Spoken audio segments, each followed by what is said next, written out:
There we go. There we go. There we go. Yeah, I had to move from a certain place in the hotel. Okay. Where you at now? I'm in Atlanta. I had to stay in Atlanta for an extra day because I had all these damn interviews to do. So now I got to shoot to Vegas, then from Vegas to Austin, Texas. I'm on like a 13, 14, a 20-week run. So Wow. yeah, it's crazy. But to So be you, working at my age and staying relevant, to the culture, right. it's a beautiful thing.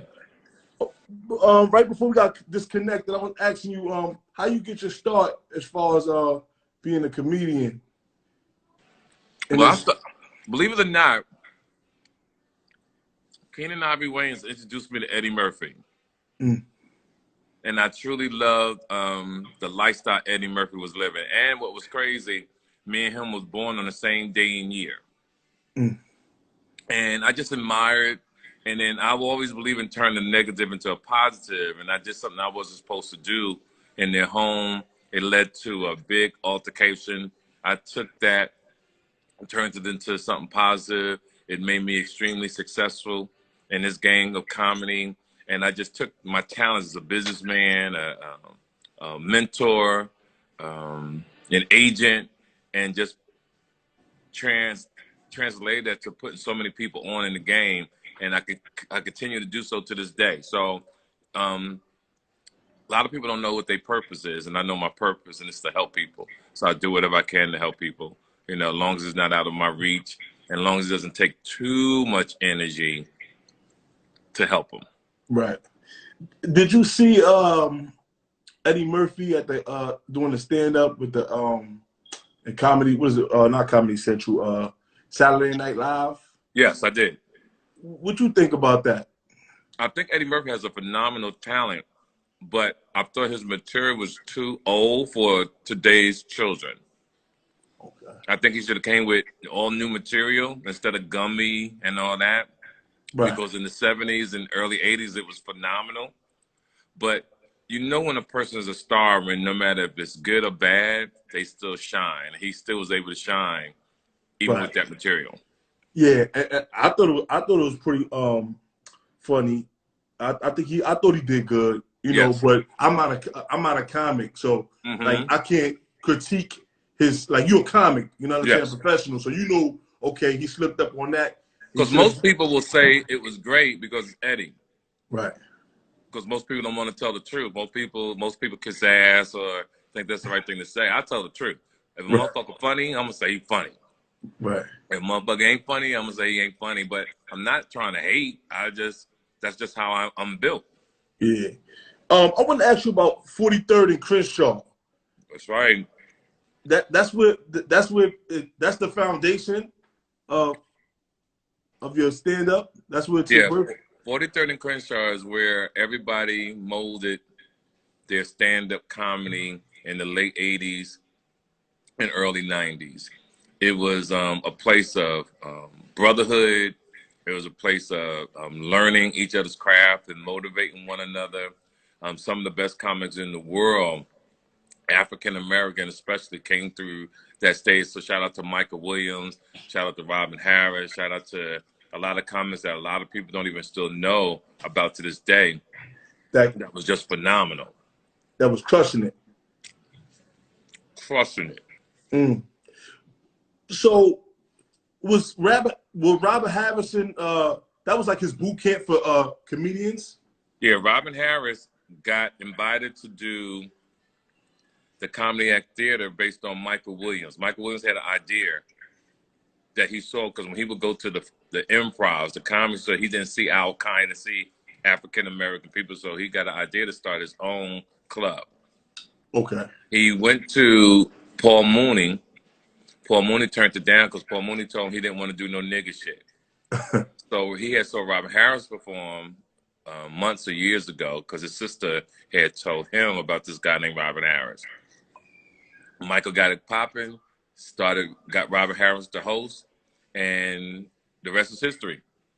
Okay. So how you go from there to open it up for like hip hop acts like NWA? Well, what I see now in life is that all comics have their own lane, right? Everybody has their own lane. You have the clean comics, then you got the Sinbads, you got the Kevin Harts, you got the Andrew Dice Clays, you got the D.L. Hughley's, the what's my man's name? You know, you just have different comics. You know, Right. you have different comics. And I didn't know what I was doing. I just knew I needed to work. I knew I needed to eat. So I would go up to rappers, and you know, I always talk about NWA, but let me tell you how cold it was. I used to open up for Teddy Riley and Guy. I used to open up for R. Kelly. I used to open up for Nelly. I used to open up for the Cash Money Millionaires. I used to open up for T.J. Money. I used to open up for Luke. Everybody that was somebody, You used to open up for. I opened up for them. It ain't no exaggerating. Bobby Brown, Belle Biv DeVoe, New Edition, Frankie Beverly and Mays, The Whispers. So you basically opened that lane for comedians to do stuff other than actual typical, like, you know, like comedy shows and stuff like that. You start doing the hip hop with the comedians. Right, and most comics can't do a rap concert. Right. See, and this is just some real shit. No, matter of fact, I'll say no comic can do a rap concert. I'm talking about we had 18,000 strong back in them days, 20,000 people, city to city. I'm talking about rocking it. Let's talk about the Cash Money, because you was on the Cash Money and Rough Rider tour, right? Right. And Baby put you in movies and whatnot and stuff like that. How was it working with Cash Money? They awesome, man. Like Baby, me and him, you know, we linked. But I'm a man's man. I don't hang around people. I'm not hanging in your house. I'm not hanging in your car. I have my own lane. I do what I do, and we hung out when we was time to do business. They paid me. Yeah, I did what I had to do. When we went on tour, I didn't ride the bus with them. Yeah, I just got on the plane, boom, and I met everybody the next day. And I did that with everybody, like even my boys down in Atlanta. So what happened with that Rough Rider and the Made Men got it on backstage? Were you there for that? Yeah, I was there. The thing that I didn't know what was going on between the Rough Riders and Made Men. Like I said, I was in my own lane. I come to the event the next day, and because we had 3 days in Boston, all 3 shows sold out, and I'm looking forward to the next city's Miami. I'm waiting to get to Miami because that's my town. Yeah. So I come into the city. Come into the venue, and I see the energy is wrong, but everybody fucks with me. Made Men fuck with me. Rough Riders fuck with me. Cash Money fuck with me. They all fuck with me. And all of a sudden, they started fighting, brother. Oh, man. And knives was going past me. No one touched me. Everybody fought around me. Oh, but so Nas was there too? I don't know if Nas was there. I'm not sure. I thought you said Nas. I'm sorry. Okay, yeah. I don't know if Nas was there, but everybody's fighting around me. What I got from that was do not fuck with the Rough Riders. The Rough Riders will put your ass in the hospital, dog. And I'm telling you the truth. Them motherfuckers was no joke. They came to whoop ass. I don't know if Made Men got some licks in, but I know mostly all Made Men people went to the hospital. Yeah. Stabbed in the head, stabbed. I just thank God no one died. But all I remember is that my money got fucked up on that tour because they didn't allow us to come to 3 cities. They didn't allow us to come to 3 cities after that.